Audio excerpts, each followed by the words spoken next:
হিমহরা।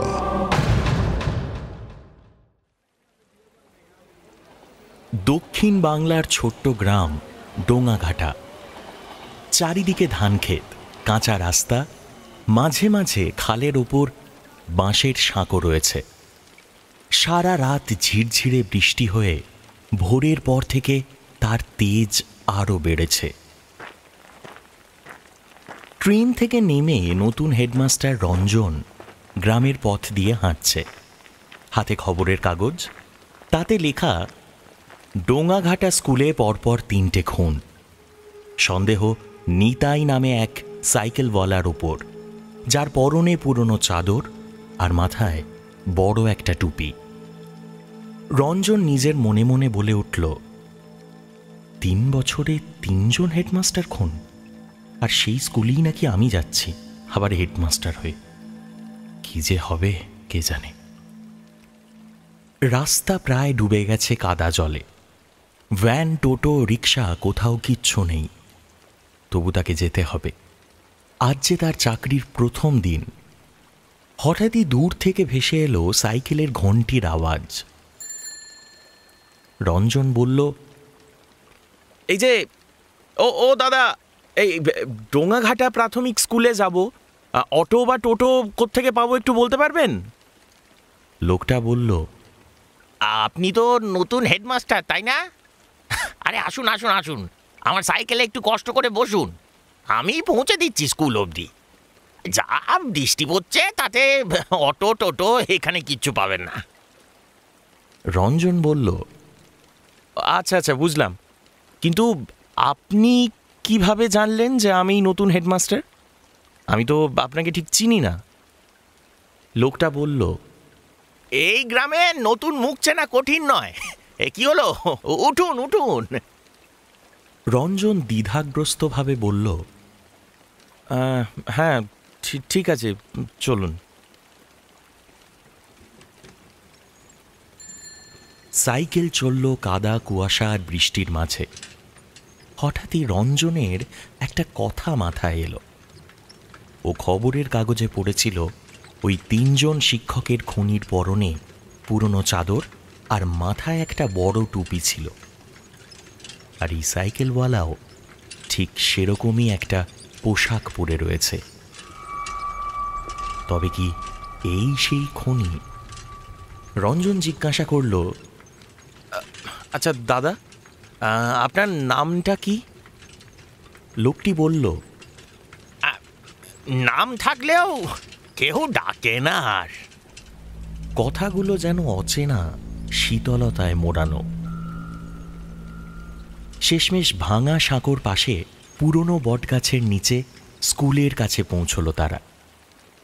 Ranjan money bag বের করতে গিয়েই দেখল লোকটা ধীরে ধীরে অন্ধকারে মিলিয়ে যাচ্ছে।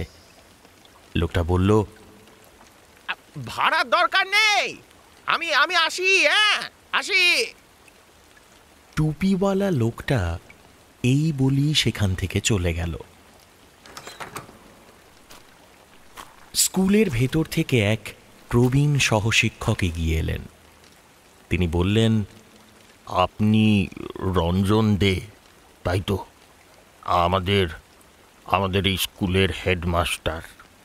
রঞ্জন বলল, হ্যাঁ, কিন্তু আপনাকে তো ঠিক চিনলাম না। লোকটি বলল, আমি এই স্কুলেরই ইতিহাসের শিক্ষক, পরেশনাথ চট্টোপাধ্যায়। ও আচ্ছা, নমস্কার নমস্কার। আপনি এই বৃষ্টিতে কিভাবে আসলেন? কলকাতা থেকেই আসছেন বোধহয়। হ্যাঁ, এই কলকাতা থেকেই আসছি। দেখুন, এমন বৃষ্টিতে আসতে খুব কষ্ট হলো আর কি।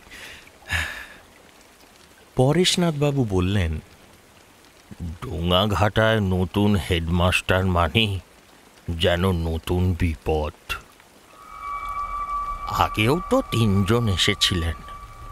থাকবার জন্য স্কুলের পাশে একটা বাড়ির কথা আমি বলেছিলাম। আপনার থাকবার জন্য স্কুলের পাশে একটা বাড়ির কথা বলি। দেখুন, এখানে রাত্রে থাকাটা খুব একটা সুবিধের নয়। রঞ্জন বলল, হ্যাঁ, সেটা হলে তো আমার আমার খুবই সুবিধা হয়। ঠিক আছে, আমি সব ব্যবস্থা করে রাখছি। আচ্ছা, আপনি কোন দিক দিয়ে এলেন? ওই তো স্টেশন থেকে নেমে ওই বটগাছের তলায় একটা সাইকেলওয়ালা পেলাম, আমাকে স্কুল অবধি পৌঁছে দিয়ে গেল। কিন্তু কি জানেন, আমার কাছ থেকে একটা পয়সাও নিল না। সাইকেলওয়ালা ওই বটগাছের তলায়? হ্যাঁ, সাইকেলওয়ালা। একটা পরনে চাদর ছিল, মাথায় একটা টুপি ছিল। পরেশনাথবাবু মৃদু স্বরে বললেন, আপনি বোধহয় জানেন না, আমাদের এখানে এই স্কুলে গত 3 বছরে যে 3 জন নতুন হেডমাস্টার এসেছিলেন তারা প্রত্যেকেই খুন হয়েছেন। আর আর সেই খুন করেছে গ্রামের একমাত্র সাইকেলওয়ালা নিতাই। পুলিশ তো ওকে তন্ন তন্ন করে খুঁজে বেড়াচ্ছে, কিন্তু ওকে এখনো এখানে পাওয়া যায়নি। আপনি সত্যি দেখেছিলেন? রঞ্জন বলল, দেখেছিলাম তো। আমিও আসার সময় ট্রেনে বসে খবরটা দেখলাম। খবরটা দেখে একটু ভয় ভয়ও করছে যদিও। আচ্ছা, নিতাই ওদের মতো আমাকেও যদি... পরেশনাথবাবু হেসে থামিয়ে দিলেন, বললেন, আরে অতটাও ভয় পাবেন না, আমি আছি তো। কিন্তু সেই হাসিটা রঞ্জনের কেমন যেন অস্বস্তি লাগলো, যেন ওই হাসিটার ভেতরে কিছু লুকোনো আছে।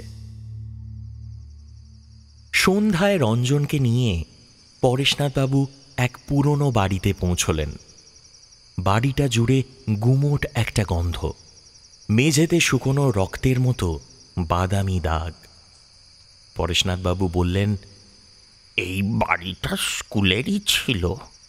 আগে যিনি ছিলেন উনিও এখানেই থাকতেন। তারপর থেকে ফাঁকা পড়ে আছে, জানেন তো।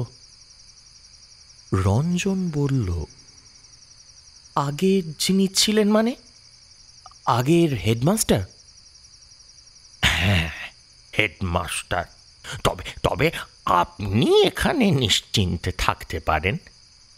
আমার বাড়ি এই কাছেই কাছেই।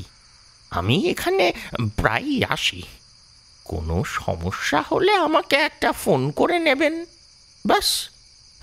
আপনাকে আপনাকে কি বলে যে ধন্যবাদ জানাবো, হালকা হেসে বলল রঞ্জন। পরেশনাথবাবু বললেন, আরে ওই সব ছাড়ুন তো। আজ সারাদিন অনেক ধকল গেছে, গা হাত পা ধুয়ে তাড়াতাড়ি শুয়ে পড়ুন। আমি আমি আসি, বুঝলেন।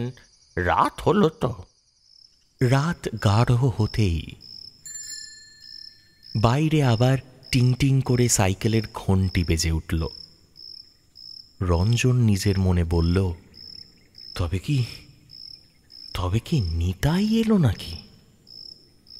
জানালার ফাঁক দিয়ে দেখল রঞ্জন, কুয়াশার ভেতর ছায়া নড়ছে। তারপর হঠাৎই ঘুরতেই দেখল চোখে অদ্ভুত এক উন্মাদনা। হাতে ধারালো কোদাল নিয়ে সামনে দাঁড়িয়ে আছে পরেশনাথ। রঞ্জন বলে উঠল, এ কি পরেশনাথদা, এ কি আপনি এখানে? আপনার হাতে কোদাল কেন? হ্যাঁ? পরেশনাথবাবু এবার বললেন, তুই জানিস, এই স্কুলে আমি 20 বছর ধরে আছি। এখানে এখানে হেডমাস্টার হওয়ার যোগ্য একমাত্র আমি। কিন্তু প্রতিবার সরকার ওই শহর থেকে নতুন লোক পাঠায়।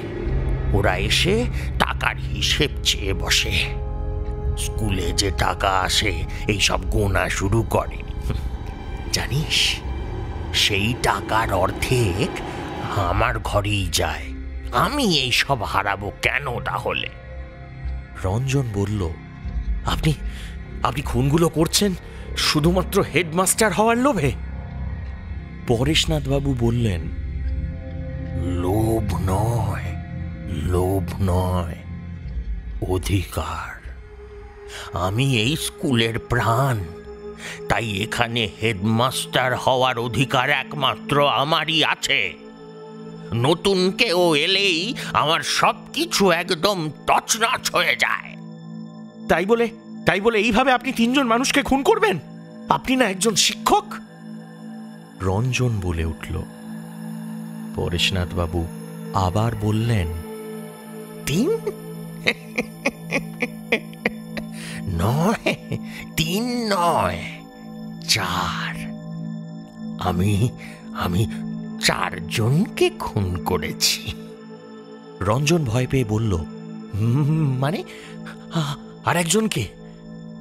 পরেশনাথবাবু এবার আবার সেই হাসি নিয়ে বললেন, নিতাই। রঞ্জন বলল, নিতাইকে আপনি মেরে ফেলেছেন? পরেশনাথবাবু বললেন, আমি নিজে হাতে ওকে মেরেছি। ও বেটা বড্ড সরল, সাদা সিধে, টাকা এদিক ওদিক করতে দিত না আমাকে। আর প্রথম হেডমাস্টারকে মারতে গিয়ে ও বেটা এসে গেছিল ওই হেডমাস্টারটাকে বাঁচাতে। গলাটা একেবারে দিয়েছি শরীর থেকে আলাদা করে, একেবারে। এইবার কিন্তু তোর পালা। হঠাৎ শোনা গেল বাইরে তীব্র একটা সাইকেলের ঘণ্টির ধ্বনি। দূরে দেখা গেল যেন অদৃশ্য কোনো সাইকেল বটগাছ ঘিরে ঘুরছে। হঠাৎ ঘরের বাতি নিভে গেল। কুয়াশার ভেতর থেকে ভেজা চাদরে মোড়া টুপিওয়ালা এক ছায়া দরজায় এসে দাঁড়ালো। ঘরটা হঠাৎ নিস্তব্ধ হয়ে গেল। বাতাসের ভেতর টের পাওয়া গেল এক অচেনা গন্ধ, সাইকেলের ধাতব গন্ধ। ভেজা মাটির সঙ্গে মিশে যেন অদৃশ্য কেউ ঠিক এখনই ঘরে ঢুকে পড়েছে। রঞ্জন দেখল পরেশনাথবাবুর মুখ সাদা হয়ে এসেছে। কোদাল হাত থেকে পড়ে গেল মাটিতে। পরেশনাথ চিৎকার করে উঠলেন, নিতাই, তুই এখানে কি করে এলি? তোকে তো আমি নিজের হাতে মেরে এই ঘরেই মাটি চাপা দিয়েছি রে। সাইকেলের ঘণ্টি বেজে উঠল আরো জোরে। পরেশনাথ ছটফট করতে করতে মাটিতে লুটিয়ে পড়লেন। রঞ্জন অন্ধকারে কেবল দেখল টুপিওয়ালার ছায়া ধীরে ধীরে পরেশনাথের দিকে ঝুঁকে পড়ছে। আরো সামনে যাচ্ছে ওর, একদম সামনে। আরো সামনে গিয়ে ছায়াটা মিশে গেল। কিছুক্ষণ পর আলো ফিরে এলো ঘরে। ঘর ফাঁকা, শুধু মেঝেতে পড়ে আছে পরেশনাথবাবুর নিথর একটা দেহ। রঞ্জন দরজায় গিয়ে দেখল বটগাছের তলায় কুয়াশার ভেতর থেকে একটা সাইকেল দূরে সরে যাচ্ছে। কেউ নেই, কেবল টিং টিং করে ঘণ্টি বাজাচ্ছে।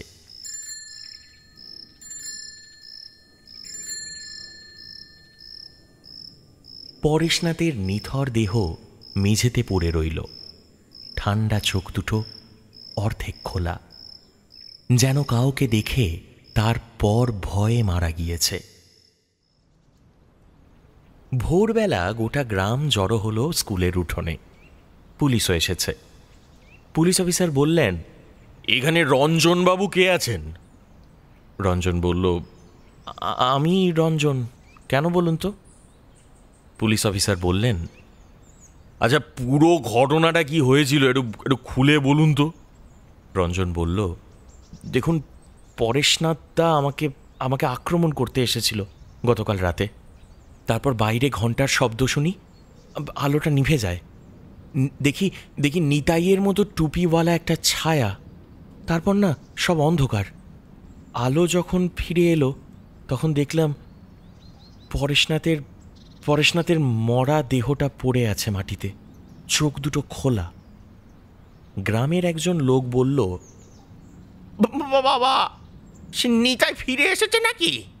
গ্রামের আর একজন বলল, নিতাই নাকি নিতাইয়ের ভূত? হ্যাঁ, পুলিশ ও গ্রামবাসী একসাথে স্কুলের পেছনের পুরনো ঘরটা তল্লাশি করতে গিয়ে হতবাক হয়ে গেল। ঘরের ভেতরে মাটিতে চাপা পড়ে আছে মানুষের একটা কঙ্কাল, তার পাশে একটা সাইকেল, আর তারই পাশে ফাঙ্গাসে ভরা একটা টুপি আর নোংরা চাদর।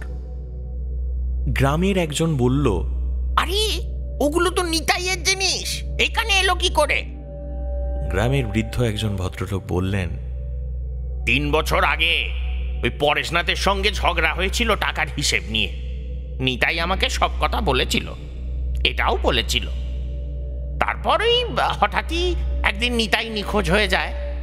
ওই পরেশনাথ নাকি সবাইকে বলেছিল নিতাই হেডমাস্টারকে মেরে টাকা নিয়ে পালিয়েছে। পরেশনাথ এই স্কুলের পুরনো শিক্ষক, ওকে সবাই সম্মান করে, তো তাই সবাই ওর কথা বিশ্বাসও করেছিল। এখন বুঝেছি পরেশনাথ বেটা ছেলে নিজেই ওকে মেরে ফেলে চাপা দিয়ে দিয়েছিল।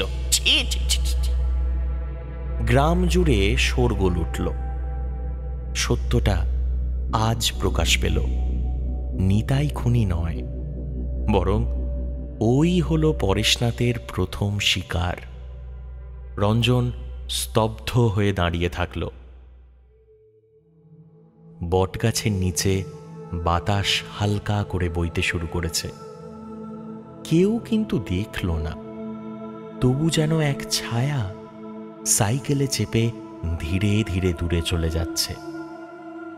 রঞ্জনের চোখে ভাসল সেই ভেজা চাদর, বড় টুপি আর সাইকেলের আলোর ক্ষীণ একটা রেখা। আর সে মনে মনে বুঝল নিতাই আজ শান্তি পেল।